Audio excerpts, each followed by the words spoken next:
Sekali lagi, Assalamualaikum warahmatullahi wabarakatuh.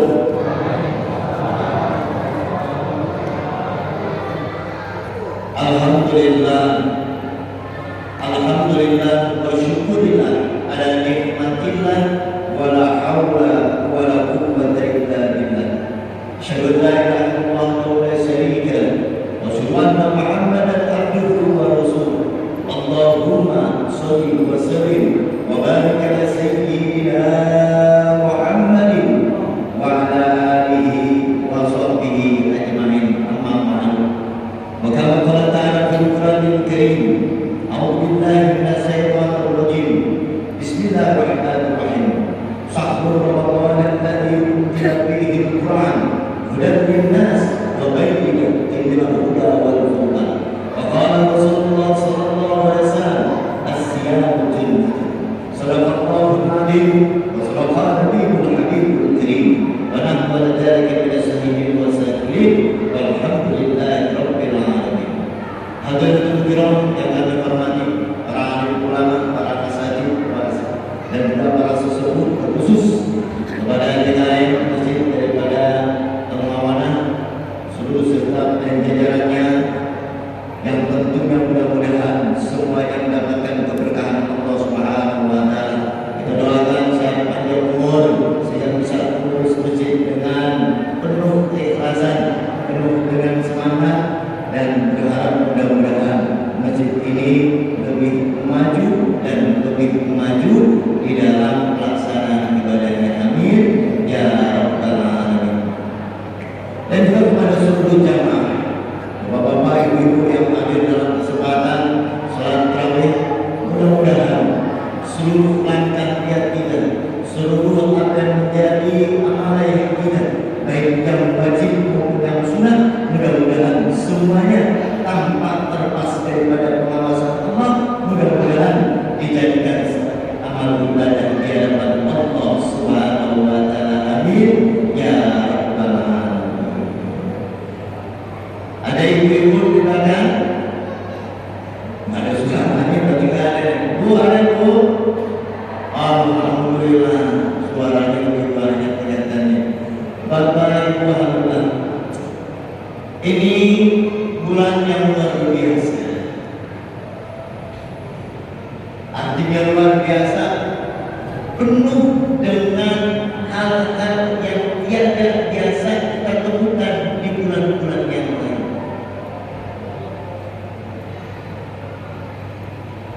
Hari-hari kita, waktu-waktu kita di bulan suci Ramadan ini semuanya menjadikan nilai ibadah. Sampai-sampai tidurnya kita ibadah. Ya, tapi jangan tidur terus. Ya. Tidur dan asal tidur, bangun maghrib. Ya. Nah, begitu. Artinya ketika kita tidur sebagai bentuk, ya, menginikan jasad kita, kewajiban jasad kita, itu menjadikan nilai ibadah. Maka bulan Ramadan ini mempunyai keistimewaan yang luar biasa atau keagungan yang luar biasa. Di antara sekian banyak keagungan daripada bulan suci Ramadan, di antaranya bulan Ramadan diperintahkannya ibadah saum atau ibadah puasa selama sebulan penuh.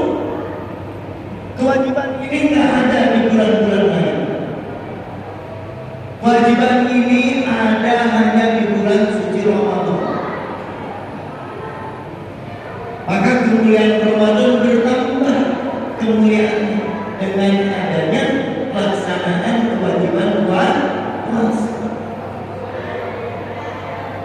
Menurut ulama, sebagian besar puasa itu merupakan ibadah sirih, ibadah yang abstrak, ibadah yang tidak terlihat, ibadah yang tersembunyi. Itu ibadah puasa. Ya.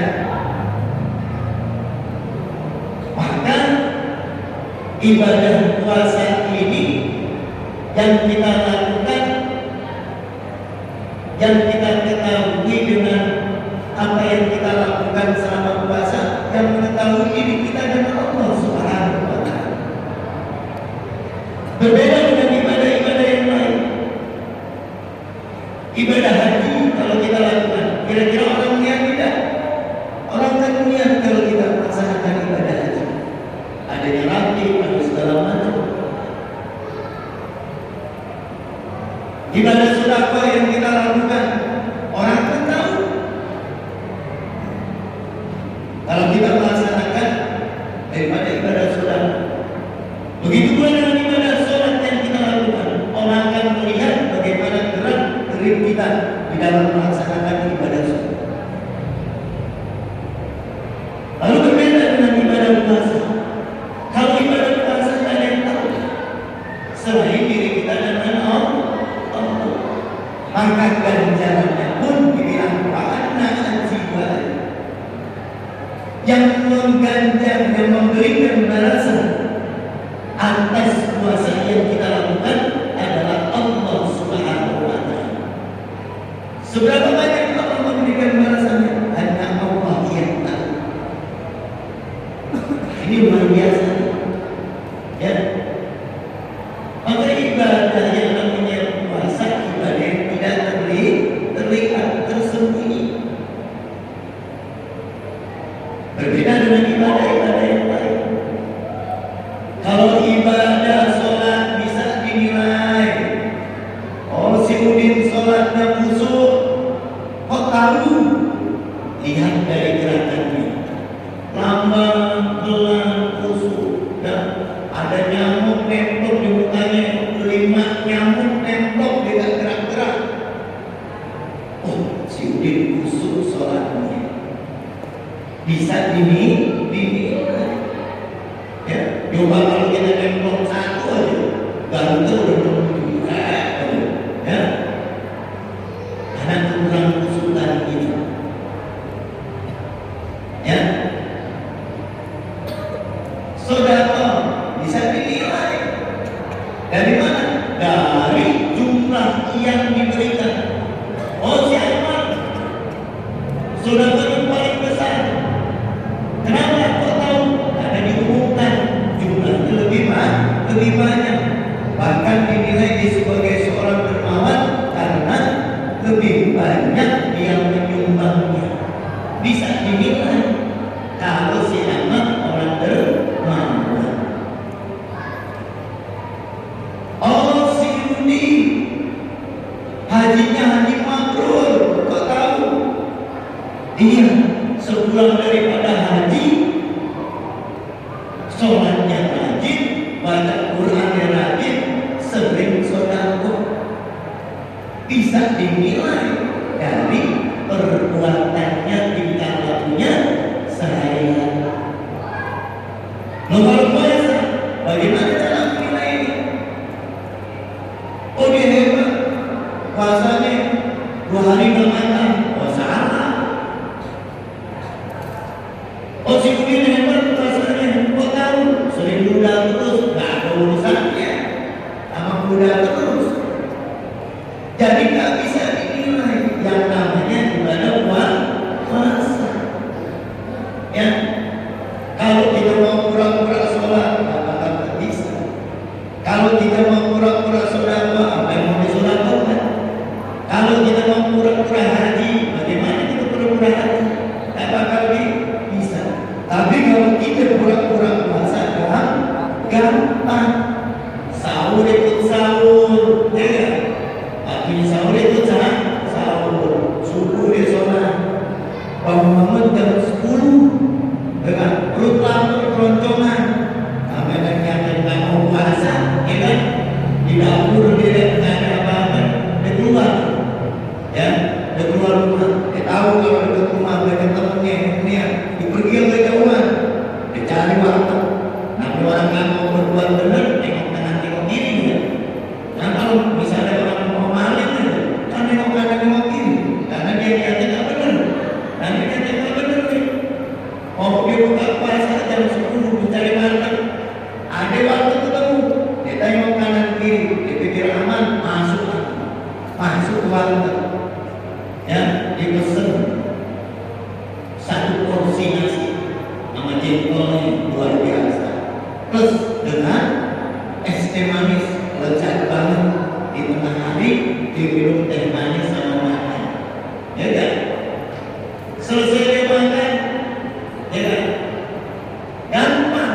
untuk menandakan kalau dia seakan-akan puasa.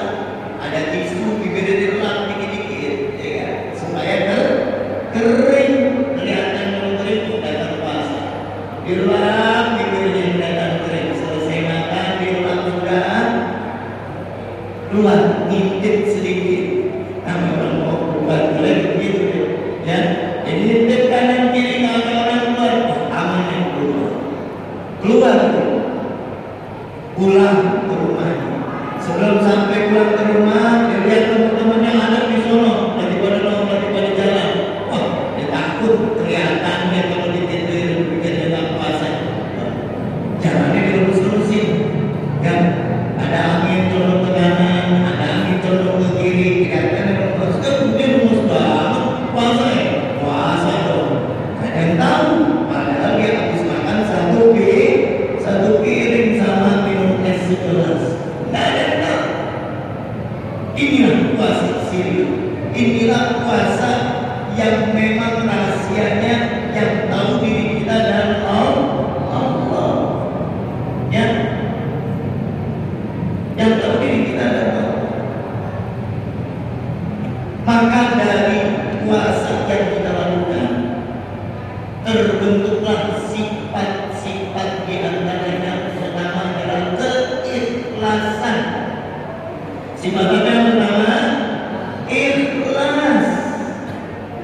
Ini sifat yang sangat penting dalam kita berubudiyah, dalam kita beribadah, beramal, ya kan? Kalau nggak ada sifat ikhlas, kira-kira amal kita diterima tidak Bapak? Agak hebat apapun amal kita, sujudnya lama, sholawatnya banyak, hajinya berulang kali, tapi kalau yang nggak karena Allah Taala, jadi kan diterima, ya ikhlas, ya ikhlas ini merupakan fondasi pertama ketika kita di dalam beribadah. Kadang-kadang kalau tanpa keikhlasannya banyak orang nih yang hilang sifat keikhlasan itu. Ya kadang-kadang ya tetangganya beli TV 32 meriah. 2 minggu lagi tetangganya naik jabatan pusing, uring-uringan. 3 bulan lagi tetangganya beli mobil pingsan. Ya, sampai tetangga beli rumah baru mati dia. Kenapa? Karena hilang daripada rasa ikhlas. Ya, ini penting ikhlas. Semua amal ibadah harus diiringi dengan keikhlasan. Ya. Yang pertama itu dari ibadah syirik, ibadah puasa yang tersembunyi akan tertanam daripada sifat keikhlasan. Orang mau puji, mau enggak urusan dia. Kita mau ibadah, mau diputusin, mau segala macam, enggak ada urusan. Yang penting urusan kita dengan Allah. Karena ada orang muslim, ya kan? Itu ibadah, sih, Pak Ahmad itu dibaca Quran keras, musil lagi udah. Kalau baca Quran itu musil, ya. Orang kalau baca Quran keras itu cakep. Kenapa? 1, orang bisa dengar. 2, mungkin kita sendiri nggak ngantuk, ya. Kalau baca kita melakukan nanti, jangan tidur lagi, ya. Nah ini yang pertama tadi terbentuk sifat keikhlasan. Yang kedua, dari sifat ibadah puasa yang syirik akan terbentuk sifat sabar. Sabar. Puasa mengajarkan kita untuk sabar. Bagaimana kita sabar? Dari mulai duduk subuh sampai dengan nanti terbenamnya fajar, kita enggak melakukan hal-hal yang menghilangkan, bukan yang membatalkan, yang menghilangkan puasa ibadah amal puasa, yang menghilangkan amal ibadah puasa yang bisa kita jaga, apalagi yang membatalkan. Nih, sabar, sabar menahan hawa nafsu, sabar menahan amarah. Ya, itu pisang goreng gua jam 12 siang itu jadi haram, betul tuh? Ya, itu pisang goreng combro es teh manis kalau siang hari jadi haram. Kapan hukumnya haram? Tanpa sebelum maghrib, ya, baru kita santap, ya, itu jadi haram. Maka terbentuk sifat sabar. Sabar ini sangat penting dalam kehidupan kita. Sabar dalam taat kita kepada Allah. Sabar ketika kita beribadah kepada Allah. Sabar ketika kita mendapat ujian dari Allah. Ya, ini ibadah puasa yang sifatnya ekstrim. Ikhlas, sabar,